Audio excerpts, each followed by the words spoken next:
Hi friends, ఈరోజు మనం చేపల పులుసు ఎలా తయారు చేసుకోవాలో చూద్దాము. చేపల పులుసు కోసం నేను గోల్డెన్ పాంపినో చేపలను తీసుకున్నాను. ఇవి 4 చేపలు బాగా శుభ్రంగా క్లీన్ చేసుకొని పెట్టుకున్నాను. ఇవి చాలా గట్టిగా ఉంటాయి. ముక్క కూడా తొందరగా చిదురవ్వకుండా మెత్తగా అవ్వకుండా ఉంటుంది. చేపల పులుసు కోసం నేను పెద్ద నిమ్మకాయ సైజు 2 నిమ్మకాయల సైజు అంత చింతపండుని తీసుకొని ముందుగా నానబెట్టుకోవాలి వాటర్లో. ఇలా నానబెట్టుకోవడం వల్ల జ్యూస్ తొందరగా బాగా మెత్తగా అవుతుంది చింతపండు జ్యూస్. తర్వాత ఉప్పు, పసుపు, కారం, అల్లం వెల్లుల్లి పేస్ట్ కూడా కొంచెం తీసుకున్నాను. ఇవి చేపలు నేను క్లీన్ చేసి పెట్టిన చేపలు. చూసారు కదా, 4 చేపలు. తలలు కూడా అలా నీట్గా వేసుకుంటే బాగుంటాయి. దీనికి ఫస్ట్ చేపల్ని మ్యారినేట్ చేయడానికి 2 టేబుల్ స్పూన్స్ సాల్ట్ యాడ్ చేస్తాను. సాల్ట్ ముందే మ్యారినేట్ చేయడం వల్ల చేపలకి కొంచెం ఉడికిన తర్వాత ఫ్లేవర్ బాగుంటుంది. తర్వాత ఒక 1/2 టీ స్పూన్ పసుపు వేసుకోవాలి. తర్వాత అల్లం వెల్లుల్లి పేస్ట్ 1 టేబుల్ స్పూన్ అల్లం వెల్లుల్లి పేస్ట్ వేసుకోవాలి. అల్లం వెల్లుల్లి పేస్ట్ వేయడం వల్ల టేస్ట్ బాగుంటుంది. తర్వాత మనం కారం, ఇది మసాలా కారం అండి, పచ్చి కారం కాదు. నేను కారంలోకి కొంచెం ధనియాలు, జీలకర్ర అవన్నీ వేసి మసాలా కారంగా యాడ్ చేశాను. 2 టేబుల్ స్పూన్స్ కారం వేసుకోవాలి. వీటిని బాగా మ్యారినేట్ చేసుకోవాలి. బాగా మొత్తం మిక్స్ చేసుకొని ఇలా బాగా మొత్తం కలుపుకొని బాగా మొత్తం చేపల లోపలికి అంతా రుద్దుకొని బాగా కలుపుకొని పెట్టుకోవాలి. ఇలా మ్యారినేట్ చేయడం వల్ల చేపలకి అంతా బాగా పడుతుంది. దీని తర్వాత మనం ముందుగా నానబెట్టుకున్న చింతపండుని గుజ్జుగా తయారు చేసుకోవాలి.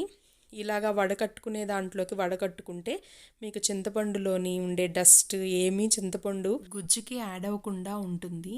అలా చేయడం వల్ల మనకి పులుసు కూడా నలకలు లేకుండా, చూసారు కదా, చింతపండు ఇలాగా చిక్కగా గుజ్జు తయారు చేసుకోవాలి. మనకి ఏమీ నలకలు ఏమీ ఉండవు, డస్ట్ ఏమీ ఉండదు, చింతపండులో ఉండే పీచు అంతా పోతుంది. ఇప్పుడు ఈ చింతపండు గుజ్జులో మనము సాల్ట్ యాడ్ చేసుకోవాలి. 1 టేబుల్ స్పూన్ సాల్ట్ యాడ్ చేసుకున్నాము. తర్వాత దానికి కూడా మనం ముందుగా చేపల్లో మ్యారినేట్ చేసి పెట్టినట్టే చిల్లీ పౌడర్, ఇది మసాలా కారం అని చెప్పాను కదా నేను, మసాలా కారం 1 టేబుల్ స్పూన్ యాడ్ చేసుకోవాలి.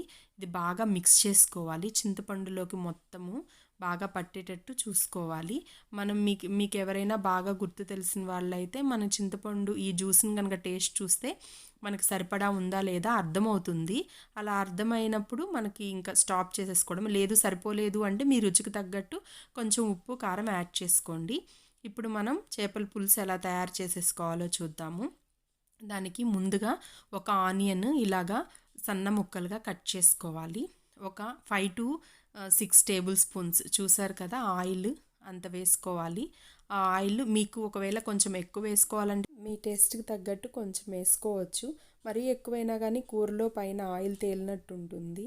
ముందుగా మనం ఆయిల్ని వేడైన తర్వాత మనం తాలింపు గింజలన్నీ వేసుకోవాలి. ఆవాలు, జీలకర్ర, పచ్చిశనగపప్పు అన్నీ వేసుకోవాలి. వేసుకున్న తర్వాత చేపల కూరలో కొంచెం మెంతులు ఎక్కువ వేసుకోవాలి. ఫ్లేవర్ బాగుంటుంది. కొంచెం అన్నిటి కూర కన్నా మెంతులు ఎక్కువ వేస్తాం. తర్వాత మధ్యలోకి చీల్చుకున్న 2 పచ్చిమిరపకాయలని వేసుకోవాలి. ఈ పచ్చిమిరపకాయలు కొంచెం మనకి ఎక్స్ట్రా వస్తుంది. పచ్చిమిరపకాయల వల్ల మనము ఎంత కారం వేసుకున్నా కానీ పచ్చిమిరపకాయల టేస్ట్ బాగుంటుంది చేపల కూరలోకి. ఇలా పచ్చిమిరపకాయలని బాగా స్ప్లిట్ అయిన వాటిని బాగా వేగేంత వరకు నూనెలో వేయించుకోవాలి. తర్వాత మనం ముందుగా కట్ చేసుకున్న ఆనియన్స్ని వేసుకోవాలి. ఈ ఆనియన్స్ని కూడా బాగా సన్నగా కట్ చేసుకోవాలి. బాగా దోరగా వేగేంత వరకు బాగా వేయించుకోవాలి. కొంచెం మంట ఎక్కువ పెట్టకుండా మీడియం ఫ్లేమ్లో పెట్టుకొని బాగా ఆయిల్లో మిక్స్ అయ్యేంత వరకు వేయించుకోవాలి. అలా వేగుతుండగా మనం చేపల కూరలోకి ఒక పౌడర్ తయారు చేసుకుందాము. ఈ చేపల కూర పౌడర్ తయారు చేసుకోవడానికి మనం 1 టేబుల్ స్పూన్ మెంతులు వేసుకోవాలి. మెంతుల్ని ఫస్ట్ వేగనివ్వాలి. సిమ్లో పెట్టుకొని సన్న మంట మీద బాగా వేయించుకోవాలి.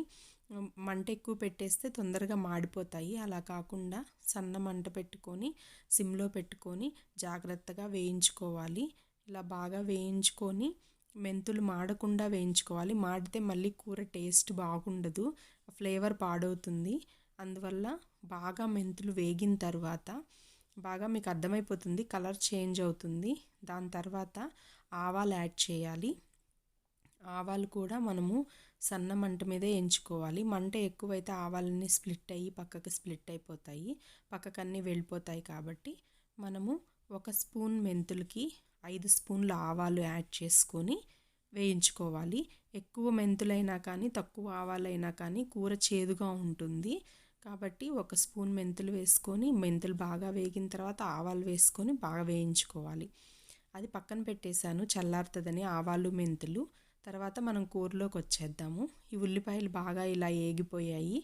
ఇలా వేగిపోతున్నాయి కదా, బాగా దూరగా వేగిపోయిన తర్వాత మనము ముందుగా మ్యారినేట్ చేసుకున్నాం కదా చేపల ముక్కలు, అదే ముందు చేపలకి ఉప్పు, పసుపు, అల్లం వెల్లుల్లి పేస్ట్ అన్నీ పట్టించి మ్యారినేట్ చేసుకున్నాము. ఆ చేప ముక్కల్ని తీసుకొని ఒక్కోటి ఇప్పుడు ఈ ఆనియన్స్లో వేసేసుకోవాలి. మీకు పెద్ద ముక్కలు ఎక్కువ ఏదన్నా పెద్దగా ఉన్న ముక్కలు అనిపిస్తే అవన్నీ అడుగున వేసేయండి. ఇలా ఒక్కొక్క ముక్కను వేసుకోవాలి. యాక్చువల్గా మనం చేపల కూర తయారు చేసుకోవడానికి వెడల్పుగా ఉండే ప్యాన్ ఏదైనా వాడతాము. నేను ఇది వాడాను, నాకు ఇది కంఫర్టబుల్గా ఉంటుందని. మీ దగ్గర వెడల్పుగా ఏదన్నా ఉంటే మీరు అది వాడుకోవచ్చు. ఇలాగ అన్ని చేపల ముక్కల్ని వేసేయాలి. ఇలా అన్ని చేప ముక్కల్ని వేసిన తర్వాత దానిలో ఉన్న గ్రేవీ కూడా మనం మ్యారినేట్ చేసినప్పుడు కొంచెం గ్రేవీ వస్తుంది కదా, దాన్ని కూడా వేసేయాలి. దాంట్లో గ్రేవీ మీన్స్ అదే ఉప్పు, కారం, పసుపు అన్నీ ఉంటాయి కదా, అవి కూడా వేసేయాలి. వేసి మనం సిమ్లోనే ఉంచుకోవాలి. ఉంచుకొని ఇలా ముక్కల్ని ఒకసారి పైకి కిందకి మొత్తము తిప్పుకోవాలి. చేత్తో గంటెతో తిప్పకూడదు, ఓన్లీ ఇట్లాగా పైకి కిందకి గిన్నెని అట్లా కుదుపుకోవాలి. దానివల్ల ముక్క మనకేమీ చిదురవ్వదు, ఇలా తయారవుతుంది.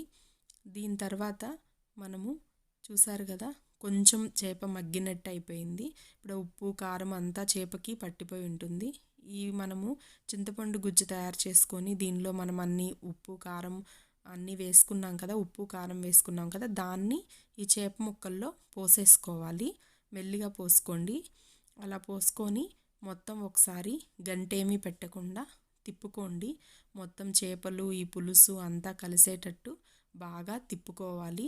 గంటేమీ పెట్టకూడదు. ఇలా తిప్పుకొని కొంచెం హై ఫ్లేమ్ అంటే మరీ సిమ్లో కాకుండా మరీ మీడియంలో కాకుండా కొంచెం హై ఫ్లేమ్లో స్టార్టింగ్లో ఒక 10 నుంచి 15 నిమిషాలు ఉడికించుకోండి. తక్కువ ఫ్లేమ్లో ఉడకడం వల్ల చేపకి ముక్కకి పులుసు ఏమీ పట్టదు. అందువల్ల మొదటగా మనం పులుసు పోసుకున్న తర్వాత మనం కొంచెం ఇక్కడ నేను చూపించినట్లు మీడియం ఫ్లేమ్లో నుంచి 7లోకి మార్చుకొని ఉడికించుకుంటే బాగుంటుంది. ఇలా ఉడుకుతూ ఉంటుంది, ఉడుకు పడుతుంది. ఇప్పుడు మనం ముందుగా వేయించుకున్న ఆవాలు, మెంతుల్ని పౌడరు చల్లారిపోయాయి, పౌడర్ చేసేసుకున్నాం. చల్లారి పెట్టుకొని పౌడర్ చేసుకోవాలి. పౌడర్ చేసుకున్న తర్వాత మనకి పౌడర్ ఇలాగా మెత్తగా తయారవుతుంది. మరీ మెత్తగా వేసుకోకపోయినా పర్వాలేదు, కొంచెం ఉన్నా పర్వాలేదు బరకగా. సో ఇలాగ మెత్తగా తయారైన పౌడర్ని మనకు చేపల పులుసు ఇలా ఉడకపడుతుంది. మనం ఎక్కువ చింతపండు గుజ్జులో వాటర్ ఎక్కువ పోయలేదు కాబట్టి పులుసు చిక్కగా పోసాం కాబట్టి చేపలు కూడా మనకి ఎక్కువసేపు ఉడకనవసరం లేదు. 10 నుంచి 15 నిమిషాల తర్వాత ఉడికిన తర్వాత మనకు ఆల్రెడీ రెడీ అయిపోతుంది. దాని తర్వాత మీకు చేప మీరు తీసుకునే చేపని బట్టి ఉడికిపోయింది అనుకుంటే ఆ చేపని మీరు కూరని మీరు సిమ్లో పెట్టేసుకొని ఇలాగ పౌడర్ వేసేసుకోండి. మనం తయారు చేసుకున్న అల్లం, మెంతులు, ఆవాలు పౌడర్ని 2 స్పూన్స్ ఆర్ 1.5 స్పూన్స్ మీకు టేస్ట్కి తగ్గట్టు వేసుకోండి. నేను ఇక్కడ 1.5 స్పూన్ అలా వేసాను. మీకు కొంచెం ఇంకా ఫ్లేవర్ కావాలంటే వేసుకోండి. 1.5 స్పూన్ వేసుకొని ఇలా తిప్పుకోవాలి. ఇలా తిప్పుకొని మీరు లో ఫ్లేమ్లో పెట్టుకోండి.